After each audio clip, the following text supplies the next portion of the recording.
Hello students. तो आज हम 2.2 का फर्स्ट क्वेश्चन का सेकंड वाला करेंगे। फर्स्ट वाला हम कर चुके हैं, तो देखते हैं फिर से क्या कह रहा है। Find the zeros of the following quadratic polynomials and verify the relationship between the zeros and coefficient. ठीक है, तो हमने ज़ीरो और कोफिशिएंट के बीच में जो फॉर्मूले होते हैं वो हम देख चुके हैं। ठीक है, तो उसको वेरीफाई करना है। उससे पहले हमको इनको सॉल्व करके, यानी कि इस इक्वेशन को सॉल्व करके क्या निकालना है, इसके ज़ीरोज़ निकालने हैं। ठीक है, चलिए तो करते हैं क्वेश्चन को। क्या लिखा है ये, 4s² माइनस 4s+1। चलिए तो ये है हमारी पॉलिनोमियल। इसको सबसे पहले हम क्या करेंगे, जो हमारी स्टैंडर्ड फॉर्म होती है पॉलिनोमियल की, उससे क्या करेंगे, इसको कंपेयर करेंगे। चलिए क्या होती है वो, ax² plus bx plus c, ये हमारी क्या होती है, स्टैंडर्ड फॉर्म ऑफ पॉलिनोमियल होती है। ठीक है, अगर आपको ये समझ में नहीं आता कि स्टैंडर्ड फॉर्म ऑफ पॉलिनोमियल क्या होता है तो आप कमेंट कीजिए, मैं आपको समझाऊंगा। ठीक है, चलिए तो देखिए, अगर हम इसको कंपेयर करते हैं तो यहाँ पर a की जगह पर क्या लिखा हुआ है 4, तो a की वैल्यू क्या हो गई हमारे पास 4, और b की वैल्यू क्या हो गई, देखिए यहाँ पर प्लस है यहाँ माइनस है, इसलिए b की वैल्यू क्या हो जाएगी -4, और c की वैल्यू क्या लिखी है 1, c की जगह पे क्या लिखा हुआ है 1। ठीक है, और जो वेरीफाई करने के लिए हमको कहा था वो क्या करने के लिए, कौन से फॉर्मूले, वो हैं, देखिए हमारे पास एक तो है alpha plus beta is equal to -b/a, एक तो ये है, और दूसरा फॉर्मूला है alpha beta is equal to c/a। यहाँ पर अल्फ़ा और बीटा क्या होते हैं, ज़ीरोज़ होते हैं। अल्फ़ा बीटा क्या होते हैं, ज़ीरोज़ होते हैं। और यहाँ पर बी ए सी क्या है, यहाँ पर ये जो लिखे हुए हैं हमारे, इनके कोफिशिएंट्स हैं। ए क्या है, s² का, यानी कि x² का कोफिशिएंट, और बी क्या है, यहाँ पर s का कोफिशिएंट है, और सी क्या है, जो कांस्टेंट है आपके पॉलिनोमियल में। ठीक है, तो इतनी बात आपके समझ में आ गई होगी। अब अल्फ़ा और बीटा, जो कि मैं बता चुका हूँ आपको, कोफिशिएंट्स होते हैं। अब सॉरी, ज़ीरोज़ होते हैं। इसको जब हम सॉल्व करेंगे तो हमें क्या मिलेगा, ज़ीरो मिलेगा, जैसे कि हमने कल वाले क्वेश्चन में किया था। देखिए तो अब सॉल्व करके देख लेते हैं इसको। तो कैसे सॉल्व करेंगे, कल भी हमने देखा था, 4s² माइनस 4s+1। क्या करते हैं हम, सबसे पहले हम इसको और इसको क्या करते हैं, ये जो हमारे यहाँ इस जगह पे लिखा हुआ है a और c को क्या करते हैं, हम इंटू करते हैं। ठीक है, तो देखिए अगर हम 4 को इंटू करेंगे 1 से तो क्या आ जाएगा, 4 आ जाएगा। अब तो अब हमें दो नंबर, ऐसे नंबर चाहिए जिनको इंटू करने पर, यानी कि इंटू करने पर क्या आए, 4 आए, और यहाँ पे क्या लिखा है प्लस, तो प्लस करने पर भी कितना आए हमारे पास, 4 आ जाए, यानी कि इंटू करने पर भी 4 और प्लस करने पर भी क्या आ जाए, 4 आ जाए। तो देखिए हमने कल देखा था कि कैसे निकालते हैं, तो यहाँ देखते हैं, इंटू करने पर कितना है 4, तो हम इसे ब्रैकेट बना करके लिख लेते हैं। हमको वो जो दो नंबर चाहिए, यानी कि दो जीरोस चाहिए, वो कैसे निकालते हैं, इस तरीके से, जो इंटू है उसको यहाँ लिख देंगे और यहाँ 1 लिख देंगे। अब इसको हम क्या करेंगे, 2 से डिवाइड किया तो ये 2 आ गया, और 2 से डिवाइड किया तो 2 से ही इंटू करेंगे तो ये हो जाएगा 2। इसको 1 से इंटू करेंगे तो 2 से इंटू करेंगे तो 2 आ जाएगा। अब देखिए प्लस करके देखो, 2 आ रहा है, 4 आ रहा है क्या, हाँ, प्लस करेंगे तो 4, और इंटू करने पर भी 4 आ रहा है, तो यही हमारे दोनों क्या हो जाएंगे, आपके ज़ीरोज़ हो जाएंगे।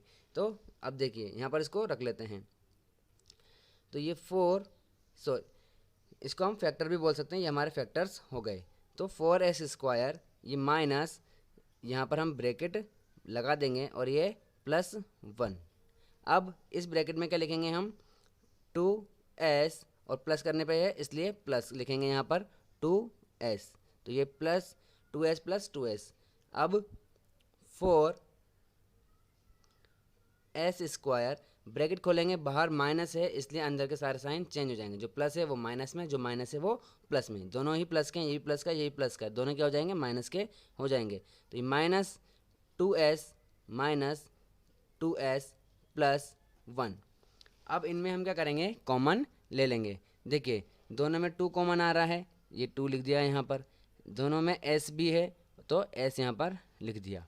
अब 2 से इसको डिवाइड करेंगे तो 2, और यहाँ पर 2s है, यहाँ पर 1s है, तो 1s से 1s कट गया, यहाँ कितना s बच गया, 1s बच गया। ठीक है, और ये माइनस का माइनस, यहाँ 2 से 2 कट गया और एस से एस कट गया, कितना बचेगा 1 बचेगा। अब हम क्या करेंगे, ये जो है इसको ऐसा का ऐसा यहाँ पर लिख लेंगे 2s-1 को 2s-1, ठीक है। अब इस 1 से इस 1 को क्या करेंगे, डिवाइड करेंगे, तो यहाँ 1 लिख देंगे, 1 से 1 डिवाइड करेंगे तो 1 आ जाएगा। और प्लस माइनस क्या होता है, माइनस होता है, तो यहाँ पर माइनस लगा देंगे। अब इस वाले ब्रैकेट को ऐसे कैसा लिख दो आप 2s-1, और बच क्या रहा है, ये 2s और ये -1, तो ये हो जाएगा 2s-1। अब आप देखिए ये ब्रैकेट दोनों क्या है, सेम है, ठीक है। तो अब बीच में लाइन खींच देंगे हम, ये हमारे क्या है, इनसे हमको क्या मिलेंगे, जीरोज मिलेंगे। तो 2s-1, हालांकि दोनों ब्रैकेट सेम है तो दोनों से एक ही चीज़ मिलेगी, तो यहाँ पर भी ज़ीरो और ये 2s-1 इज इक्वल टू 0। अब माइनस का है 1 तो इधर जाएगा तो प्लस का हो जाएगा, ठीक है। तो यहाँ पर क्या बचेगा, केवल 2s। अब 2 इंटू में है, इधर जाएगा तो डिवाइड में चला जाएगा, तो s इज इक्वल टू 1/2। इसी तरीके से सेम यहाँ पर करेंगे, 1 माइनस का है, इधर जाएगा तो प्लस का हो जाएगा, यहाँ क्या बचेगा 2s। ये s है इज इक्वल टू 2 इंटू हो रहा है यहाँ पर, इधर जाएगा तो डिवाइड में चला जाएगा। इस तरीके से यहाँ पर दोनों ही जीरोज़ क्या है आपके 1/2 आ चुके हैं। तो दोनों का मतलब क्या सेम ही है, तो एक ही है आपका, एक ही ज़ीरो आया है इसका मतलब। अब हमें क्या करना है, इस फॉर्मूले को, इन दोनों फॉर्मूले को वेरीफाई करना है। कैसे करेंगे, देखिए पहला ले लेते हैं हम अल्फ़ा प्लस बीटा, ठीक है। यहाँ पर आप इसको अल्फ़ा मान सकते हो, इस वाले को अल्फ़ा मान लीजिए, अल्फ़ा इज इक्वल टू ये हो जाएगा, और इसको आप क्या मान सकते हो, बीटा मान सकते हो, ठीक है। अब देखिए अल्फ़ा इज इक्वल टू क्या है आपका -b/a, तो ये आपका LHS हो जाएगा और ये आपका RHS हो जाएगा। LHS RHS का मतलब क्या होता है, left hand side and right hand side. तो हम सबसे पहले क्या लिखेंगे, LHS लिखेंगे, ये देखिए ये LHS है, अल्फ़ा प्लस बीटा, और -b/a क्या हो जाएगा आपका RHS हो जाएगा, ठीक है। अब इनको हम कहाँ कर लेते हैं, इधर साइड में कर लेते हैं, यहाँ देख लेते हैं। देखिए तो सबसे पहले हम क्या लिखेंगे, LHS वाला। LHS क्या है आपके पास, LHS क्या है आपका अल्फ़ा प्लस बीटा। अब अल्फ़ा क्या है आपके पास, अल्फ़ा क्या है 1/2, तो यहाँ पर लिख देंगे 1/2, प्लस बीटा क्या है, बीटा भी आपका 1/2 है। दोनों को प्लस करेंगे तो कितना आ जाएगा भाई, एलसीएम लेंगे तो ये 2 हो गया। अब 2 से 2 डिवाइड करेंगे तो 1, और 1 को 1 से गुणा करेंगे तो इंटू करेंगे तो 1, ये प्लस। फिर 2 से 2 को डिवाइड करेंगे तो 2, फिर 2 को 2 से डिवाइड करेंगे तो 1, और 1 को 1 से इंटू करेंगे तो 1, ये हो गया। अब 1 को 1 प्लस 1 कितना हो गया 2, और अपॉन में 2 से 2 कट गया, कितना बार कितना आ गया 1 आ गया। तो LHS में कितना आ गया आपका 1। अब RHS देखिए, तो इसका मतलब है RHS में भी आपका कितना आना चाहिए, 1 आना चाहिए। RHS में देखिए, RHS क्या है आपका -b/a, -b/a। b की वैल्यू कितनी है आपके पास -4, a की वैल्यू कितनी है 4, ठीक है। अब देखिए तो ये तो b की वैल्यू -4 है, और यहाँ पर फॉर्मूले का भी हमारे पास क्या है माइनस है, तो यहाँ पर ब्रैकेट लगा करके बाहर माइनस। अब जब ब्रैकेट खोलेंगे तो माइनस माइनस प्लस, तो ये 4/4, इससे ये कट जाएगा, कितना आ गया 1। इस तरीके से हमारे पास क्या आ गया, RHS भी 1 आ गया। तो इस तरीके से LHS भी 1 और RHS भी 1, तो ये क्या हो गया, हैंड्स प्रूफ हो गया आपका, ठीक है। चलिए अब हमें ये वाले को क्या करना है, इस वाले को alpha beta is equal to C/A को क्या करना है, वेरीफाई करना है। तो देखिए alpha beta is equal to C/A, इसको हमको क्या करना है, वेरीफाई करना है। तो इसमें ये LHS हो जाएगा और ये RHS हो जाएगा। तो सबसे पहले हम लिखेंगे LHS कितना है हमारे पास, अल्फ़ा बीटा। अब अल्फ़ा की वैल्यू कितनी थी 1/2, ये 1/2, और बीटा की वैल्यू भी कितनी थी 1/2। तो दोनों को इंटू करेंगे, 1 को 1 से करेंगे तो 1, और 2 को 2 से करेंगे तो 4। इस तरीके से अल्फ़ा बीटा यानी कि LHS कितना आ गया आपके पास 1/4। अब देखिए RHS देख लेते हैं, RHS कितना है आपके पास C/A। C की वैल्यू कितनी है हमारे पास, देख लेते हैं। यहाँ देखिए C की वैल्यू कितनी है हमारे पास 1 है, ठीक है, और A की वैल्यू 4 है। चलिए C की वैल्यू कितनी थी 1, तो ये 1, और A की वैल्यू कितनी थी 4। तो देखिए इसको कोई सॉल्व होगा नहीं, इतना ही रहेगा। तो यहाँ पर LHS भी कितना आ गया आपके पास 1/4, और RHS भी कितना आ गया 1/4।